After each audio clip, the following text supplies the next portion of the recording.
Tim Lambesis is the lead singer of the hardcore metal band As I Lay Dying, who consistently presented himself as a devout Christian, frequently incorporating teachings of Jesus into his lyrics and even having tattoos of Jesus on the cross on his body.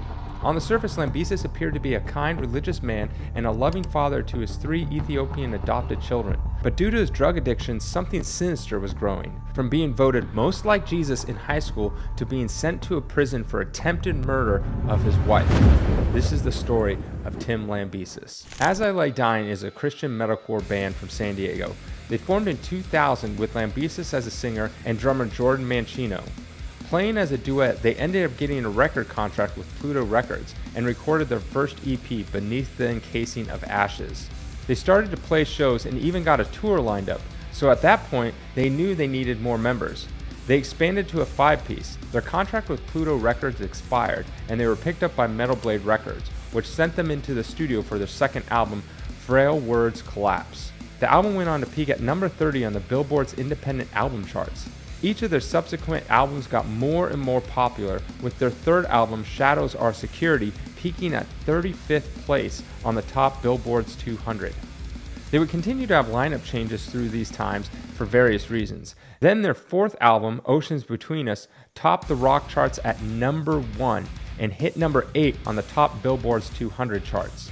They even had a Grammy nomination for their song Nothing Left off that album. During their early years, they promoted themselves as Christians and a Christian band. I'm not sure what the difference is between 5 Christians playing in a band and a Christian band. If you truly believe something, then it should affect every area of your life. All 5 of us are Christians. But unlike most Christian bands, their lyrics weren't just about God and Jesus. They were much more broad than that, talking about life, struggles, mistakes, relationships, and other issues that don't fit entirely in the spiritual category. In an August 2010 radio interview on the Christian metal radio show The Full Armor of God broadcast, Lambesis stated, "I can only really write about what I'm passionate about in life. So naturally my faith, my belief in the teachings of Jesus, and his resurrection come across in my lyrics." Now there's nothing wrong with being in a Christian band and trying to appeal to the mainstream to gain success. The issue is they faked their Christianity to sell records. At one point they were all religious, but as time went on, they slowly became atheist. Even though they were no longer Christian, they decided to keep on pretending to be Christian just to sell more records to the Christian market, justifying it by saying other Christian bands aren't really Christian either. We toured with more Christian bands who weren't actually Christians. In the 12 years of touring with As I Lay Dying, I would say maybe 1 in 10 Christian bands we toured with were actually Christian bands. Around this time, Lambesis got heavily into working out, and with that came taking steroids to achieve his ideal physique. His wife, Megan Murphy, became frustrated with how he would spend endless hours at the gym and how he wouldn't care for their 3 kids. During this time, Lambesis also questioned his faith. Then in August of 2012, while on tour, Lambesis sent an email to his wife that would destroy everything they had built.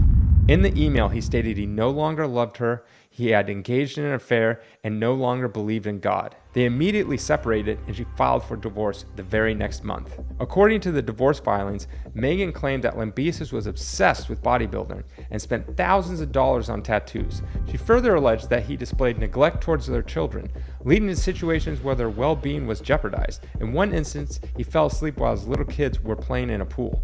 Megan got full custody of their children and got a large chunk of his money as well. This sent Lambesis into a rage. He would complain about it at the gym with his friends and eventually said it would be better off if she was dead. On April 23rd, he started asking around at the gym and eventually asked his trainer if he could find someone to kill his wife. He eventually got in contact with a hitman named Red, who was actually just an undercover agent. On May 7th, Lambesis met up with the hitman, where he told them that he wanted his wife gone and to never see her again. The agent asked, "Do you want her dead?" Lambesis replied, "Yes, that's exactly what I want." Later, the agent said that when he told Lambesis that it was going to cost $20,000, that he didn't even flinch, that he was very willing to pay it. Lambesis gave the undercover agent $1,000 for expenses, pictures of Megan, a code to get into their house, and to create an alibi, dates he would be looking after their children. He said once the job was done, he would pay him $20,000. But unknown to Lambesis, the entire conversation was being recorded. Later that same day, while at a grocery store, he was arrested and charged with soliciting an undercover detective to kill his wife. He pled not guilty and tried to claim that his thought process was affected because of his steroid use. The judge thought he would skip town, so set his bail at $3 million, but then a few weeks later changed it down to $2 million, where Lambesis was able to post bail. He was under house arrest and had a GPS tracker around his ankle. He was facing 9 years, but then changed his plea to guilty and took a plea deal. How do you plead? Guilty. After being on house arrest for about a year, he was sentenced to 6 years in prison on May 16th in 2014. While in prison, he re-examined why he left his Christian faith and became a Christian once again, or at least that's what he says. After a few years in prison, he tried to sue the Southern California Detention Center for $35 million. He claims they denied his request for anastrozole, which is a drug to help fight the side effects of withdrawals from steroids. Since the prison denied him, he developed breasts and went through severe emotional distress. In September of 2016, they dismissed his lawsuit. Then after just serving only 2.5 years, he was released on December 17th of 2016. So you might be wondering, well, what happened to him after he was released from prison? After he got out, he posted a very lengthy apology in the band's Facebook page. While some people seemed to brush off his actions and forgive him, many of his fans were extremely disgusted with him. So someone tries to murder their wife and still has a career afterwards? I wonder where the line is drawn for what's acceptable. Chris Brown beats a woman, R. Kelly urinates on little girls, and they both have careers. I guess I shouldn't be surprised by any of this. At first, most of the members had issues with Lambesis. They didn't want to get back together, but once out of prison, they all talked with Lambesis and decided he had changed and was back to his old self. They got back together and released a new single, My Own Grave. On June 16th of 2018, they had their first show in years at Soma, and it sold out within 4 minutes. But this comeback had many people very upset. Even the media outlets chose not to publish any more articles about As I Lay Dying. In 2019, they released their most recent record, Shaped by Fire, before going on tour for their album. Lambesis accidentally poured gasoline on himself while at a bonfire and burned 25% of his body. He recovered and continued his tour. I was going to light a fire, something I've done hundreds of times, just put a little bit of accelerant to get it going, and the cap from the accelerant was broken, so instead of it just squirting a tiny bit in the fire, it just fell out, dumped everywhere, because the cap just fell off or broke off. Good. And dumped all over my clothes. All my clothes were soaked.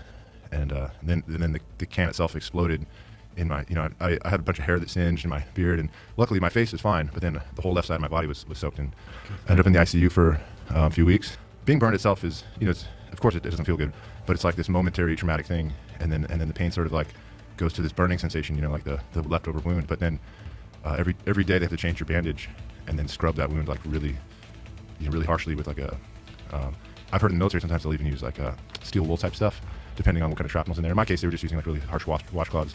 But it's of course, because it's what's best for me, but it's way more painful than the initial injury. So, while on tour, each of the original members started seeing that Lambesis hadn't changed, and one by one, they slowly started to quit the band, with each being replaced by a new member. Many years ago, I actually hung out with Tim Lambesis. We were both living in Carlsbad, California. This was probably like 2005, 2006, and I knew a friend who invited me to one of their house parties.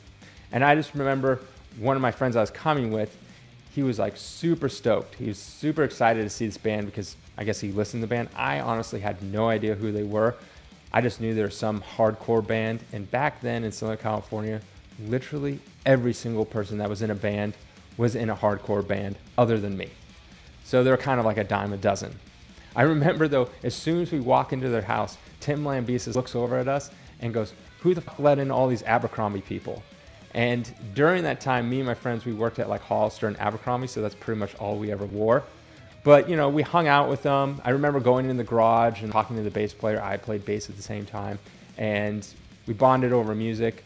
They were pretty cool. It was a fun party. I just remember there was a lot of Jack Daniels bottles everywhere and cocaine. Now, there's no doubt that Tim Lambesis and As I Lay Dying left a permanent mark on the metal scene. Their controversial resurgence after their troubled past begs the question though, can redemption and music coexist harmoniously, or will the echoes of their past forever overshadow their future? Tim Lambesis is behind bars, accused of doing something very much against his religion, hiring a hitman to kill his estranged wife. Police